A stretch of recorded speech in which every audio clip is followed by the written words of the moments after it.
Hello, welcome to the new video The Love of Milim and Rimuru by BenGrem1234. Chapter 68. The Battle at Sorcerer's Dynasty of Thalion. In the country of Thalion, many battles were taking place between the elves and the angels. The Magus were mobilizing all their resources to deal with the angels, but one after another, they were being shot down. Even so, they refused to give up and waited for death. Instead, they took the fight head-on to the angels despite the difference in power between them. Thalion was proud of their Magus, a group of high-ranking elf military officers who were also known as the Pure Blood Knights. They were the ones who were qualified as mediators, full-powered representatives of the Emperor. Consisting only of those ancestral to the ancient bloodline, they were considered the supreme force of the Sorcerer's Dynasty of Thalion. In reality, they were an order of knights composed of those compatible with a magic cavalry weapon. These Magitech Knights, also known as Magus, were a national secret. They were called by the same name to protect the secret from being leaked. Their overall height was about 5 meters. They had a magisteel exterior and were powered by dragon muscle fibers. It was an intelligent weapon that possessed its own ego and would search for its own mark. The true essence of this weapon could only be displayed while with its rider. Just as the true mastery of spirit users was to assimilate with spirits, these Magitech Knights were also designed to release their true power only when ridden by their masters.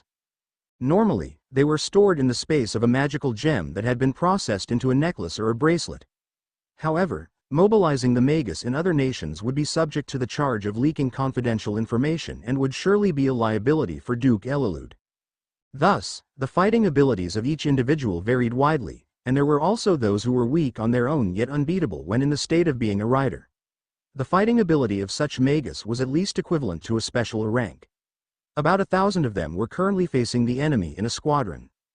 At the capital city of Thalion, a tree stood forth at the center of the city.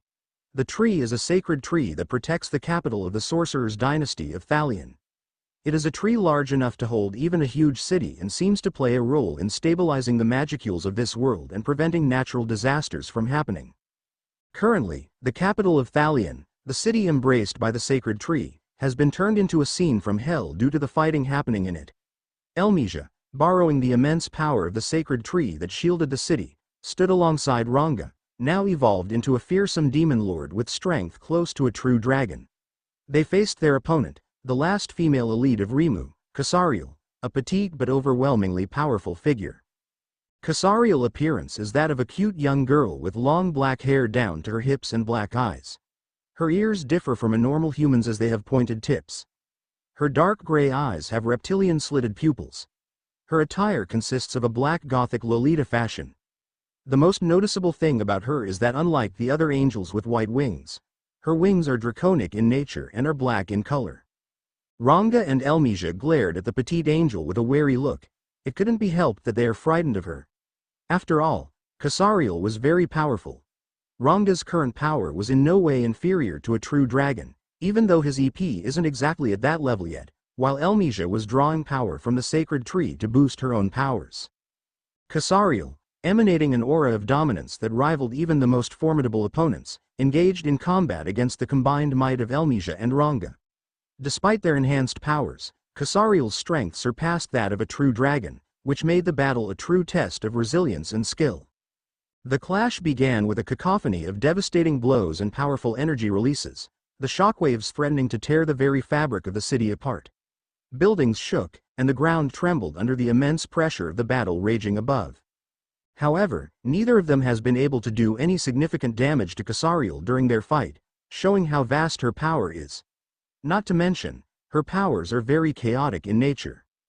In a breathtaking display of sheer power, Kasariel demonstrated her superiority, overwhelming both Ranga and Elmisia. It was as if she danced through their attacks effortlessly, countering with overwhelming force. Ranga roared into the sky, and immediately the sky darkened, and a great tempest wind descended to where Kasariel was. The wind appeared to be very sharp and could shred anything it touched to pieces. When the wind reached Kasariel, she didn't even look at it as she raised her right arm and created a magic circle above her, effectively blocking the deadly wind. While the magic circle was blocking the wind, Kasariel pointed her left arm to Ranga and shot out a concentrated black energy at him. Sensing danger, Ranga immediately jumped out of the way as the energy passed him by. The energy flew and headed below where the capital city of Thalion was, but before it impacted into the city, it was blocked by a barrier, making it explode outside the city. Even so, the explosion still shook the world and caused a great crack in the barrier. The reason the barrier was intact is because it was created by the sacred tree. Before their fight escalated, the devastation threatened the safety of the city, but Elmisia's mother, Silver, acted swiftly, raising a barrier that enveloped Thalion, shielding it from the catastrophic effects of their battle. But it was still no use at this point because the one attacking it is obviously beyond what the sacred tree can handle. Even so, thanks to Silver and some other elite elves, the barrier around the capital city was maintained. Determined to protect her home and its inhabitants, Elmisia tapped into the sacred tree's power, fortifying her strength to match that of a true dragon. It was an awe-inspiring sight as her aura glowed with newfound energy. Elmisia, who was holding her staff, raised said staff to the air. Immediately, several magic circles appeared above Kasariel. All the magic circles glowed and began to rain down various light magic at Kasariel. Still not changing her expression, Kasariel released a chaotic aura from her body which covered her and effectively blocked all the light attacks. Elmisia, seeing this, pointed her staff at her and shot out a deadly annihilation spell at her which engulfed Kasariel in a deadly explosion. The spell was similar to the Death Blessing spell used by both Luminous and Testarossa, as it will kill any target it hits. Ranga roared once more, and a great black lightning rained down and covered the area where Kasariel was, doubling the already world-ending explosion. Ranga ran to Elmisia's side. "Do you think she has taken damage?" Elmisia shook her head to convey her doubt. "We have been fighting all this time, and we still haven't managed to scratch her. I doubt she will take damage from those attacks." As if to prove what Elmisia said, a strong wind blew out the explosion, and Kasariel was revealed without the least scratch on her and without a change in her passive expression. Elmisia sighed when she saw her. "We have both been giving it our all, and it doesn't look like she has broken a sweat. I am running out of ideas on how to stop her." "Do not worry, Lady Elmisia. So long as we don't give up, we will certainly push through eventually," Ranga encouraged her. "Hey, is this really all you two can manage?" Elmisia and Ranga became shocked after hearing Kasariel's voice. This was the first time she has spoken to them since they started the fight. Elmisia glared at her. "What do you mean by that?" "Well, I've been holding back a lot of my powers just to see what you two can do. Admittedly, your powers shocked me, but is that the extent of it, or are you guys hiding some kind of trump card?" Kasariel asked them. Elmisia and Ranga both kept quiet after hearing Kasariel's question. The truth of the matter is that both of them have been using all the skill and power that they know in their fight, but it wasn't reaching Kasariel at all. "It really doesn't matter even if you both have a hidden trump card because it wouldn't work. I'm done playing around with you two." Saying that, Kasariel clicked her fingers. Following her finger click, the world's time stopped. Kasariel effectively brought the battle to a dramatic pause, suspending time itself in a mesmerizing display that halted the world's movements. As the world froze around them, Ranga found himself immobilized, caught in the grasp of the time-stopping effect. "Oh, I'm shocked. To think that you would be able to move in this time-stop world. You have gained a little bit of praise from me," Kasariel praised. The reason for her praise is because Elmisia was able to move despite time literally stopping. Unlike Ranga, who doesn't have a digital body to be able to interact in a time-stopped world, Elmisia can because of the sacred tree. The sacred tree is a supreme existence that has existed eons since the world was created. The sacred tree is one of the two remaining holy relics created by Veldanaba to protect the cardinal world from being destroyed. With the power of the sacred tree acting like a defense mechanism, Elmisia, who channels said power into herself, is able to benefit from the defense mechanism of the sacred tree, which can defend against conceptual phenomena such as time stop. This was why she is able to move in the time stop world. "Even though you can move in this world, it won't change your fate. Please die for me," Kasariel said, rushing to attack Elmisia. And with that, Kasariel began to beat Elmisia in an overwhelmingly display of power. Kasariel, with a malicious glint in her eyes, delighted in the overwhelming advantage she held, continued to beat up Elmisia, who tried her best to defend herself from the lowly's assault. Her voice rang out, laced with a mocking, childlike tone that pierced through the frozen moment. "Hee hee. Oh, look at you. Borrowing powers from a tree. What a pitiful attempt to challenge someone like me. A true elite. You're nothing but a leaf trying to stand against a storm. How adorable. Saying that, Casariel in a burst of speed rushed towards Elmisia. Elmisia, seeing her, raised her staff to defend, but Casariel, ignoring her defense, punched her directly to the face at a speed that Elmisia could barely follow. Elmisia was sent flying, but before she could recover, Casariel was already behind her and punched her directly to the back near her spine. The pain was unbearable, but Elmisia endured it. She chanted a spell and multiple magic circles appeared and began to fire all kinds of attribute element at Casariel at a fast speed. Useless effort. Casariel punched the air in front of her, cracking the space in the process and effectively shattering all the attacks coming to her. How did she?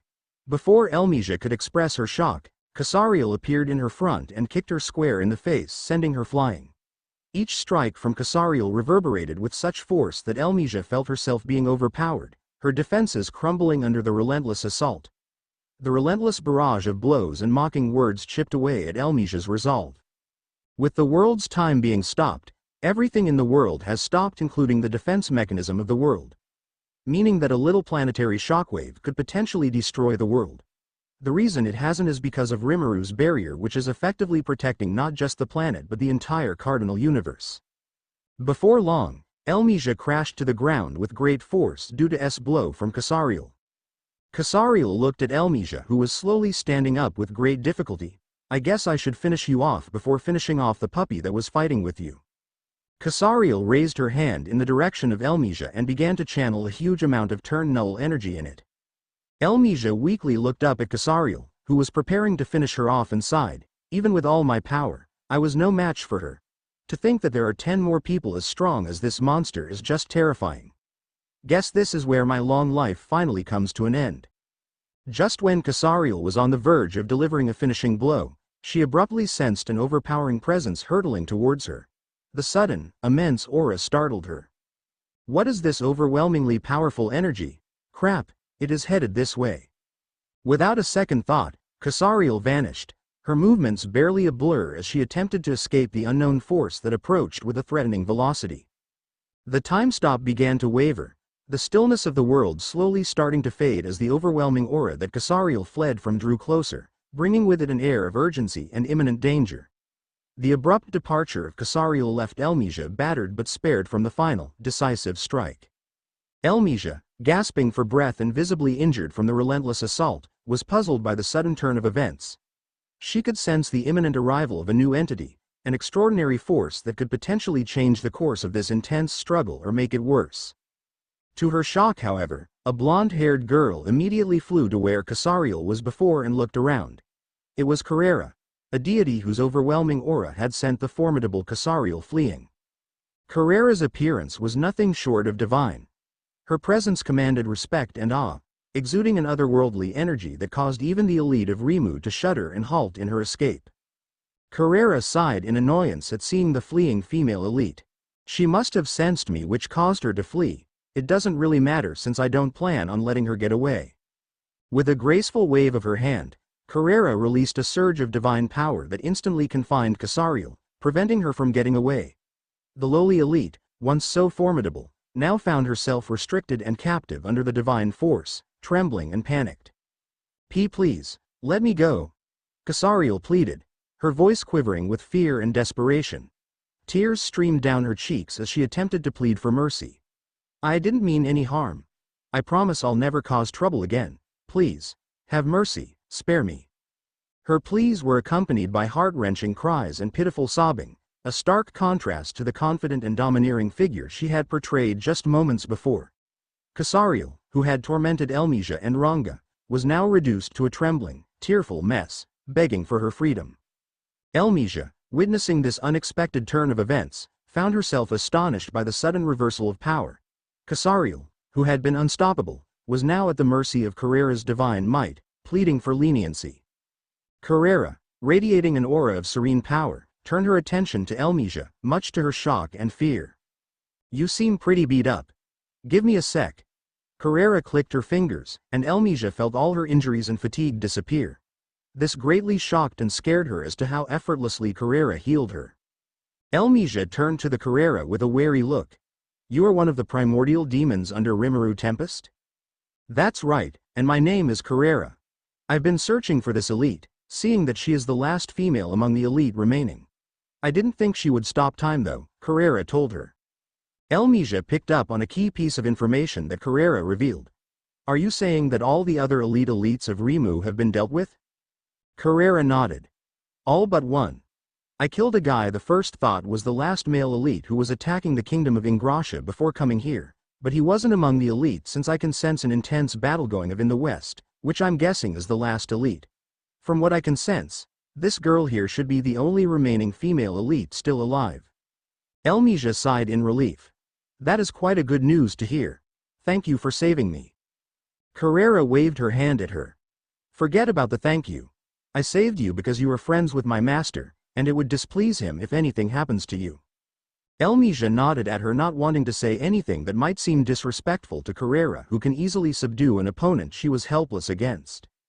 Upon finishing her conversation with Elmisia, Carrera's gaze shifted back to Casariel. Despite the plea for mercy, Carrera seemed to have a different idea. Seeing the young lowly figure before her, Carrera's expression softened. I have a better idea, Carrera mused, her voice resonating with authority and grace. You shall serve me as a personal maid from now on. Hearing Carrera's decree, Casariel's tear-streaked face contorted with distress and dismay. Please. No, I beg of you. Spare me from this humiliation. I can't be a maid. It's beneath me. Please, have mercy. The once powerful elite was now on her knees, desperately pleading with Carrera, her voice filled with despair and fear of the unknown fate she was being subjected to. The tables had turned completely, and the one who had once been a formidable force was now reduced to begging for leniency and release from the impending fate Carrera had decreed. Carrera turned around and began to fly away with Casariel flying behind her, still bound. Until we meet again, Lady Elmisia, and tell Ranga to help wipe out all the remaining angels in the world. And just like that, Carrera was gone. Immediately after, the world's time began to move again, and everything resumed. Ranga, who could move again, was confused because he couldn't find Casariel. He ran towards Elmisia. Lady Elmisia, do you know what happened to that female elite? Elmisia, who was still trying to wrap her head around everything she just experienced, responded. She has been taken care of. No need to worry. Also, the primordial demon named Carrera asked me to tell you to help wipe out all the angels attacking the world. Carrera was here? Where did she go? Ranga asked while looking around. It's a long story. The summary is that she has taken care of the female elite, and she asked you to help wipe out all the angels attacking the world, Elmisia told him in a tired voice. Ranga wanted to ask more, but an explosion in the distance caught his attention. He immediately left Elmisia and flew toward where the explosion was coming from. Elmisia watched him leave and looked up to the sky, reminding Carrera. That was definitely deity magic she used to subdue that female elite. Since when did that primordial demon reach the realm of the gods? Rimuru is truly not one to provoke if all his subordinates are this strong.